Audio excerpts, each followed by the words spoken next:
میرے پیارے آقا صلی اللہ تعالی علیہ وسلم کے پیارے دیوان، اللہ کے لیے اگر کوئی چیز ہوتی ہے تو اللہ اس میں برکت عطا فرماتا ہے۔ اب آگے سنیے،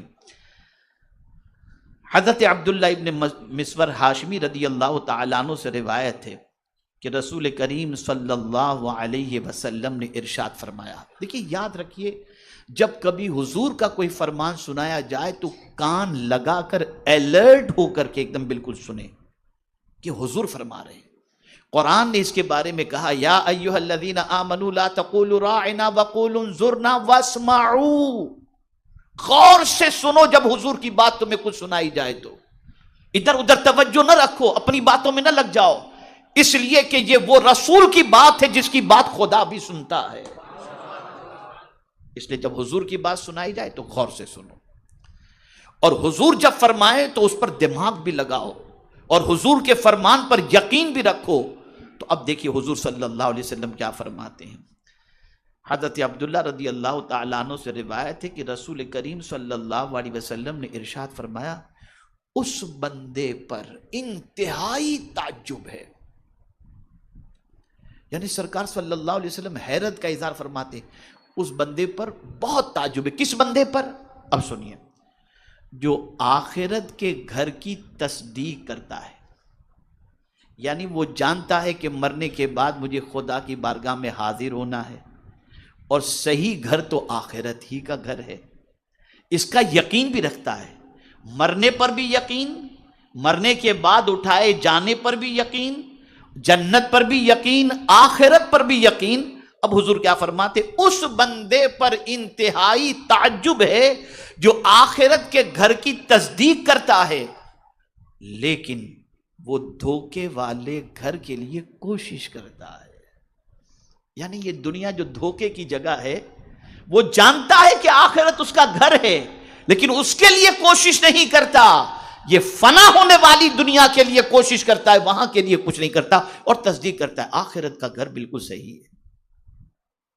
مجھے یہاں پر ایک بزرگ کا واقعہ یاد آ رہا ہے۔ ایک صاحب نے بڑا خوبصورت بنگلو بنایا، بڑے اچھے کارپیٹ لگائے، بڑا اچھا ڈیکوریشن کیا، بڑا اچھا فرنیچر لگایا، سب کچھ کیا۔ تو عمومی طور پر ہوتا ہے کہ آدمی جب اچھا کوئی گھر مکان وغیرہ بنا لے تو اللہ والوں کو بلاتا ہے کہ حضور آپ آ کر دعا کر دیں۔ تو کافی لوگ آئے، آ کر کے سب دیکھیے، تعریف کیا، کلر کی میچنگ کتنی اچھی ہے، فرنیچر کتنا لاجواب ہے، کبڈ کتنا اچھا ہے، اور کارٹن کتنا اچھا ہے، یہ وہ سب کچھ کیا۔ اللہ والے کو جب بلایا وہ تشریف لائے، بس یوں دیکھا انہوں نے اور مسکرائے، اور مسکرا کر صرف اتنا فرمایا، جو اس گھر میں رہے گا وہ مر جائے گا، جو اس گھر میں رہے گا وہ مر جائے گا۔ اب جس کا گھر تھا اس نے سنا تو اسے ٹینشن نہیں ہوا، پڑھا لکھا تھا، بیپاری تھا، تو کہتا ہے حضور اگر میرے گھر میں رہنے والا مر جائے گا تو فلیٹ میں رہنے والا بھی مرنے والا ہے، جھوپڑے میں رہنے والا بھی مرنے والا ہے، کوئی آب حیات پی کر تو نہیں آیا، کوئی ایسا بھی گھر ہے جہاں آدمی مرے نہیں؟ بھئی جھوپڑے میں جو رہتا ہے کیا وہ نہیں مرے گا؟ وہ وہاں بھی مرے گا۔ فلیٹ میں رہنے والا نہیں مرے گا، وہاں بھی مرے گا۔ تو حضور آپ جو کہہ رہے ہیں کہ جو اس گھر میں رہے گا مرے گا، تو کیا کوئی گھر ایسا بھی ہے جہاں کوئی نہ مرے؟ کہا بیٹا میں یہی تو چاہتا تھا کہ تو سوال مجھ سے پوچھ تاکہ اس گھر کا پتہ بتاؤں، تاکہ میں تجھے اس گھر کا پتہ بتاؤں۔ کہا حضور وہ کون سا گھر ہے؟ کہا وہ آخرت کا گھر ہے۔ وَأَنَّ الدَّارَ الْآخِرَةَ لَهِيَ الْحَيَوَانِ، آخرت کا گھر وہ گھر ہے جہاں موت ہے ہی نہیں، زندگی ہی زندگی ہے، زندگی ہی زندگی۔ اب میں آپ سے پوچھنا چاہتا ہوں، ٹیمپرری لائف کو انجوائے کرنے کے لیے، اور وہ بھی کتنا انجوائے کر سکیں گے یہ بھی نہیں معلوم۔ بہت سارے تو ایسے ہوتے ہیں جو گھر بناتے قدم رکھنے سے پہلے ہی دنیا سے چلے جاتے ہیں، نہیں معلوم۔ تو اے رسول اعظم صلی اللہ تعالی علیہ وسلم کے دیوانوں، حضور صلی اللہ علیہ وسلم کا فرمانا یہ کہ بے وقوف نہ بنو، اللہ نے دماغ دیا ہے تھوڑا سا استعمال کرو، پرماننٹ گھر تمہارا جہاں ہے وہاں کی تیاری کرو، جہاں مستقل رہنا ہے وہاں کے بارے میں غور کرو. تمہاری ساری تگو دو صبح سے لے کر رات اور رات سے لے کر صبح تک اسی دنیا کے لیے ہو رہی ہے. آخرت کے لیے بھی تو کچھ کرو, آخرت کے لیے بھی تو کچھ کرو. اور یہاں ایک بڑی پیاری بات میں آپ کی سماعتوں کے حوالے کروں. ہم کبھی کبھی دنیا میں بھی کچھ کرتے ہیں نا اچھا کام, تو اس کا رزلٹ بھی دنیا ہی میں چاہتے ہیں. یہ بے وقوفی ہماری. اب اس کو ایگزامپل کے ذریعے سمجھاؤں کہ یار چلو اللہ کے نام پہ 1 دے دو 10 مل جائے گا. ہم دنیا میں ہی چاہتے ہیں. میں تو بہت سارے ایسے لوگوں کو بھی جانتا ہوں جو کہتے ہیں کہ یار 5 دن کی تکلیف سے گناہ معاف ہوتے ہیں اور مال میں برکت ہوتی ہو تو 5 دن میدان عرفات اور مینا کی تکلیف برداشت کر لینا چاہیے, مال بھی ملے گا اور گناہ بھی معاف ہو جائیں گے. اس لیے کہ حضور نے فرمایا حج کرو اور مالدار ہو جاؤ. وہاں بھی دنیا, یعنی حج کر کے بھی دنیا, نماز پڑھ کر کے بھی دنیا, زکوٰۃ و صدقات کے عوض میں بھی دنیا, نیکی کا بدلہ دنیا ہی میں چاہتے ہیں. لیکن اللہ والوں کی سوچ بڑی عجیب ہوتی ہے, بڑی عجیب ہوتی ہے. ایک اللہ والے ولی کامل امتحان میں گرفتار ہوئے, سخت تکلیف آئی ان پر, اتنی تکلیف کہ جو برداشت کے باہر تھی. اور آتی ہے تکلیف, جتنا ایمان مضبوط ہوگا تکلیفیں اتنی زیادہ آئیں گی. یہ علامت ہے. خود حضور صلی اللہ علیہ وسلم نے ارشاد فرمایا کہ سب سے زیادہ دین کے راستے میں میں ستایا گیا اور جو بھی اس راستے پر چلے گا وہ ستایا جائے گا. تو اس راستے میں ہے. تو امتحان ہوا اور سخت امتحان, اتنا امتحان کہ وہ اللہ کے ولی ایک دم پریشان ہو گئے. تو اب انہوں نے کیا کیا, بہت غور سے سنیے گا, سمجھنے والی بات ہے. انہوں نے اللہ کی بارگاہ میں دعا کی, اے میرے کریم, میری نیکیوں میں سے تجھے اگر کوئی نیکی پسند آ گئی ہو تو اس نیکی کے صدقے میں میری تکلیف کو دور فرما دے. اب آپ مجھے بتائیے کوئی غلط دعا ہے؟ جواب دیجئے نا, میں تھوڑا سمجھانا چاہتا ہوں. کوئی غلط دعا ہے؟ نہیں. دعا کی انہوں نے, کچھ دیر کے بعد ان کی تکلیف دور ہو گئی, ایک دم ریلیکس. سب لوگوں نے ان کو مبارکباد پیش کی, حضور اللہ کا شکر ہے, پریشانی دور ہو گئی, اللہ نے آپ کی دعا قبول کر لی. لیکن وہ رونے لگے, وہ رونے لگے. لوگوں نے کہا حضور آپ رو رہے ہیں, اللہ نے پریشانی دور کر دی, تو یہ تو رونے کا وقت نہیں, اللہ کا شکر ادا کرنا چاہیے, مسکرانا چاہیے, ٹینشن لیس. اللہ نے فرما دیا, کہا یہی تو رونے کا وقت ہے. غور سے سنیے گا, میں ایسا سبق سنا رہا ہوں آپ کو کہ اگر اس سبق کو آپ نے اور ہم نے سیکھ لیا اور یاد کر لیا تو ہماری سوچ کا کریکشن بھی ہوگا اور اللہ عز و جل کرم کی نظر بھی فرمائے گا. وہ بزرگ فرماتے ہیں یہی تو رونے کا وقت ہے. کہا حضور کیا رونے کا, کیا وجہ؟ کہا سنو, میں نے پتہ نہیں کون سی نیکی میری اللہ کی بارگاہ میں قبول ہوئی ہوگی, مجھے نہیں معلوم, لیکن میں نے جو یہ کہا اے اللہ جو نیکی تجھے پسند ہو اس کے صدقے میں میری تکلیف کو دور فرما دے, تو اللہ نے جو نیکی قبول فرمائی تھی اس کے صدقے میں میری تکلیف کو دور تو فرما دیا. اب اگر قیامت میں اللہ فرمائے تیری نیکی کا بدلہ یہاں تو کچھ بھی نہیں, دنیا میں مل گیا, تو آخرت میں میرا کیا ہوگا, آخرت میں میرا کیا ہوگا. یہ اللہ والوں کی سوچ ہوتی ہے. ہم سب کچھ اسی دنیا میں چاہتے ہیں اور اسی دنیا کے لیے چاہتے ہیں, ہماری نظر آخرت سے اوجھل ہو گئی. یہ کھیل تماشے کی زندگی ہے, بڑے بڑے آئے چلے گئے, دنیا میں کوئی باقی رہنے والا نہیں, سب جانے والے ہیں. اور آنے اور جانے کی سچویشن سملر, ایک دم سملر. آیا تب بھی غسل کرنے کی طاقت نہیں, کوئی اسے نہلاتا ہے, اور گیا تب بھی غسل کرنے کی طاقت نہیں, کوئی دوسرا اسے نہلاتا ہے. آتے وقت بھی نہلایا گیا اور جاتے وقت بھی نہلایا گیا. اپنے وجود پر گھمنڈ نہ کرو, تم اتنے محتاج ہو کہ اپنے سے غسل بھی تم نہیں کر سکتے, نہ آئے تب کر سکتے تھے, نہ جاؤ گے تب کر سکتے ہو. بلکہ میں ابھی کل ہی کی ایک بات میں آپ کو سناؤں. ایک علاقے کا بادشاہ آپ کہہ سکتے ہیں, ارب پتی کہہ سکتے ہیں, وہ اتفاق سے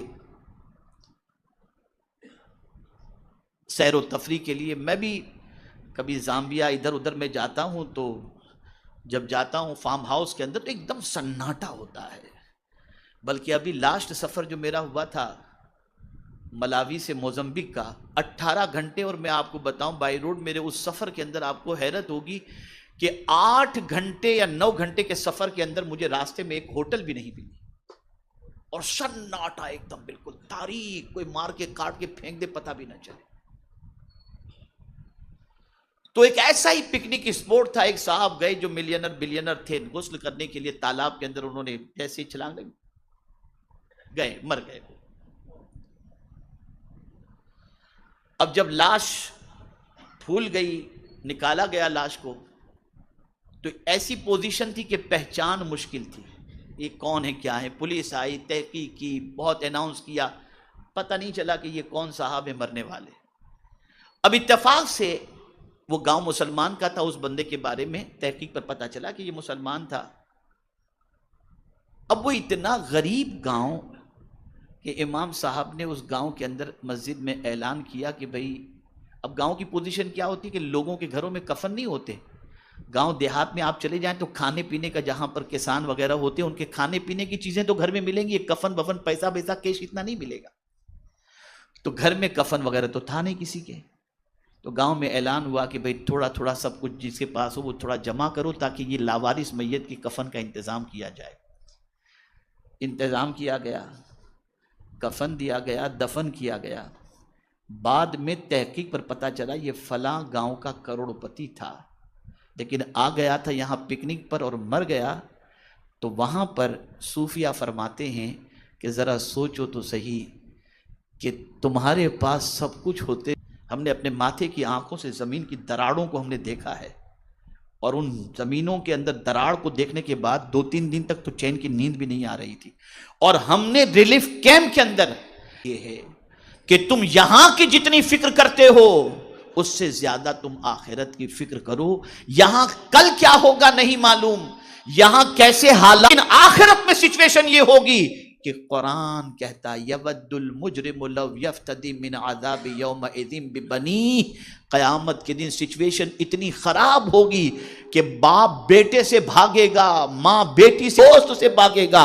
اور یہ سچویشن ہوگی کہ ماں کہے گی اپنے بیٹے کے بارے میں اللہ کی بارگاہ میں، میرے مولا اس سے میرے بیٹے کو جہنم میں ڈال دے لیکن مجھے جنت میں تو ڈال دے. یہ سچویشن ہوگی. ہم اس دنیا کی تیاری میں لگے جہاں رہنا ہی نہیں ہے، پرماننٹ رہنے آئے نہیں ہے. باڈی گارڈ رکھو، سیکیورٹی گارڈ رکھو، بلٹ پروف جیکٹ پہنو، بلٹ پروف گاڑیاں میں رہو، کچھ بھی کر لو، جاننا ضرور ہے. تو یہ دنیا کھیل تماشا ہے. اب آگے اور سماعت فرمائیں. آپ کہیں گے کہ مولانا آپ دنیا نہیں کرنا چاہیے، تو یہ دنیا میں اللہ نے پیدا کیا ہے تو کچھ تو دنیا چاہیے نا، اس کے بغیر کیا کریں گے ہم؟ کھانا چاہیے. اب مسجد ہے، اللہ کا گھر ہے، گرمی شدید ہے تو ایئر کنڈیشن چاہیے، ایئر کنڈیشن چاہیے تو پیسہ بھی تو چاہیے. اب اس کو حضرت ذوالنون مصری علیہ الرحمہ نے اس کی وضاحت فرمائی. حضرت ذوالنون مصری رضی اللہ تعالیٰ عنہ فرماتے ہیں اپنے مریدوں سے، اے مریدین کے گروہ، دنیا طلب نہ کرو، اور اگر طلب کرو تو اس سے محبت نہ کرو. یہاں سے صرف زادے راہ لو کیونکہ آرام گاہ تو اور ہے. یہ آرام کی جگہ نہیں ہے، آرام کی جگہ تو جنت کی ہے. اب دیکھیے نا، میں تھوڑا سا اس کو سمجھاؤں. یہاں تو کیا ہے، فون آیا، ارے وہ آپ کے بارے میں ایسا بولتا تھا، پٹک سے ٹینشن. یار کیا لوگ کرتے ہیں، چلتے چلتے کسی نے دھکا دے دیا. اس دنیا کے اندر آپ روز صبح و شام بہت ساری ایسی باتیں سنتے رہو گے جس کی وجہ سے آپ کا دماغ خراب ہوگا، آپ کو ٹینشن ہوگا، آپ کو ریلیکس نہیں ملے گا، آپ کی نیند اڑ جائے گی، آپ کی طبیعت خراب ہو جائے گی، کبھی کوئی صدمے کی خبر سن کر ہارٹ بیٹھ جائے گا. یہ سارے پرابلم ہوں گے. لیکن قربان جائیے حضرت ذوالنون مصری کے اس جملے پر فرماتے ہیں آرام گاہ تو اور ہے. یعنی تو اگر یہ سوچتا ہے کہ دنیا میں آرام ملے تو نہیں، آج تجھے ایسا گھر بتاتے ہیں جہاں نہ کوئی بری بات سنے گا، نہ ٹینشن ہوگا، نہ کمانا ہوگا، نہ محنت کرنی ہوگی، نہ عبادت کرنی ہوگی، وہاں تو صرف آرام ہی آرام کرنا ہے، اور وہ جگہ ہے آخرت کا گھر۔ میرے پیارے آقا صلی اللہ تعالی علیہ وسلم کے پیارے دیوانوں، یہ مختصر میں نے آپ کو قرآن مقدس کی روشنی میں اور احادیث رسول صلی اللہ علیہ وسلم کی روشنی میں کچھ باتیں میں نے آپ کی سماعتوں کے حوالے کی۔ اب تھوڑا سا اور جو ہے نا اس کو سمجھ لیں کہ اس دنیا کے حوالے سے یہ بھی ذہن میں رکھنا چاہیے کہ دنیا کے حوالے سے سرکار صلی اللہ علیہ وسلم نے فرمایا کہ جو کچھ اس دنیا میں ہے سب ملعون ہے، مگر یہ کہ اللہ کے لیے اگر کوئی چیز ہے۔ ایک اور حدیث شریف میں حضور صلی اللہ علیہ وسلم نے فرمایا کہ جو کچھ دنیا میں ہے سب ملعون مگر اللہ کا ذکر۔ اسی کے ساتھ قربان جائیے اللہ کا ذکر۔ جو اللہ کا ذکر کرتا ہے اللہ اس پر اپنی رحمتوں کو نازل فرماتا ہے، جو اللہ کو یاد کرتا ہے اللہ اس پر کرم کی نظر فرماتا ہے، جو اللہ کی عبادت کرتا ہے اللہ عز و جل اس پر فضل و کرم کی نظر فرماتا ہے۔ اور میرے پیارے آقا صلی اللہ تعالی علیہ وسلم کے پیارے دیوانوں، اسی کے ساتھ حضور صلی اللہ علیہ وسلم نے اور دو چیزوں کا ذکر فرمایا کہ وہ ملعون نہیں، ایک اللہ کا ذکر اور دوسرا سرکار صلی اللہ علیہ وسلم فرماتے ہیں متعلم او معلم، علم حاصل کرنے والا، اور سرکار صلی اللہ علیہ وسلم فرماتے ہیں کہ علم سکھانے والا، یہ دونوں ایسے ہیں کہ ان پر اللہ کی رحمتوں کا نزول ہوا کرتا ہے۔ جیسا کہ حدیث شریف میں اللہ اکبر آقا کریم صلی اللہ علیہ وسلم فرماتے ہیں کہ طالب علم جب گھر سے نکلتا ہے تو اس کی اتنی عظمت ہے کہ سرکار فرماتے ہیں کہ معصوم فرشتے اس کے لیے اپنے پروں کو بچھا دیتے ہیں۔ اسی طریقے سے عالم کا مقام سرکار صلی اللہ علیہ وسلم نے فرمایا العلماء ورثۃ الانبیاء، علماء انبیاء کے وارث ہیں۔ اب آئیے ایک اور آیت کو تھوڑا سا سمجھا دوں تاکہ آپ دنیا کے حوالے سے مختصر سمجھ سکیں، حالانکہ اتنا تفصیلی ٹاپک ہے کہ باقاعدہ اس کا کورس کرایا جا سکتا ہے دنیا کے بارے میں، ایک ہفتے تک روزانہ 1 گھنٹہ آپ کو دنیا کے بارے میں سمجھایا جا سکتا ہے تاکہ آپ دنیا کی حقیقت کو تھوڑا سا سمجھ سکیں۔ اب ایک آیت میں آپ کی سماعتوں کے حوالے کرتا ہوں۔ وَمَا كَانَ لِنَفْسٍ أَن تَمُوتَ إِلَّا بِإِذْنِ اللَّهِ كِتَابًا مُؤَجَّلًا وَمَن يُرِدْ ثَوَابَ الدُّنْيَا نُؤْتِهِ مِنْهَا وَمَن يُرِدْ ثَوَابَ الْآخِرَةِ نُؤْتِهِ مِنْهَا وَسَنَجْزِي الشَّاكِرِينَ۔ اللہ فرماتا ہے کہ جان لو اللہ کی حکم کے بغیر موت نہیں آ سکتی، اللہ کے حکم کے بغیر نہیں آئے گی۔ یہاں ایک چیز اور عرض کر دوں، اگر کوئی مارنا چاہے اور اللہ زندگی دینا چاہے تو ہوگا وہی جو اللہ چاہتا ہے، اور اگر کوئی بچانا چاہے اور مولا مارنا چاہے ہوگا وہی جو اللہ چاہتا ہے۔ اور موت کے حوالے سے ہمیشہ اس چیز کو ذہن کے اندر رکھیں کہ اللہ عز و جل نے یہ اپنے دست قدرت میں رکھا ہے، عزت، ذلت، روزی، زندگی، موت، یہ سب کچھ اس کے دست قدرت میں ہے۔ وہ جب چاہتا ہے بندے کو پیدا فرماتا ہے اور جب چاہتا ہے بندے کو اپنی بارگاہ میں بلا لیتا ہے۔ تو موت اللہ کی اجازت کے بغیر نہیں آتی۔ اب یہاں ایک انبیاء کی شان بتا دوں، انبیاء کی شان، نہ آپ کی روح قبض کرنے سے پہلے فرشتہ آپ سے پوچھے گا، نہ میری روح قبض کرنے سے پہلے فرشتہ مجھ سے پوچھے گا کہ بھئی جانا چاہتے ہو کہ رہنا چاہتے ہو، نہیں پوچھے گا، نہیں پوچھے گا۔ جب وقت آیا ہماری روح پرواز کر جائے گی، ہم چلے جائیں گے، موت کا فرشتہ آئے گا، روح قبض کر کے چلا جائے گا۔ لیکن آپ کو معلوم ہے روح قبض کرنے سے پہلے فرشتہ کیا کرتا ہے، کہاں کہاں سے آتے ہیں، کون کون سے فرشتے آتے ہیں، بتاؤں گا تو آپ کی عقل دنگ رہ جائے گی۔ جو بندہ موت کے قریب پہنچ جاتا ہے تو دائیں جانب سے سب سے پہلے روزی کا فرشتہ آتا ہے، رزق کا، اور آ کر کے اس بندے سے کہتا ہے اے بندے میں نے پوری دنیا کا چکر لگا لیا اور تیرے حصے کی روزی میں نے تلاش کی کہ ہے کہیں، تو تیرے حصے کی روزی ختم ہو چکی ہے، اب تیرے حصے کی روزی دنیا کے اندر نہیں ہے۔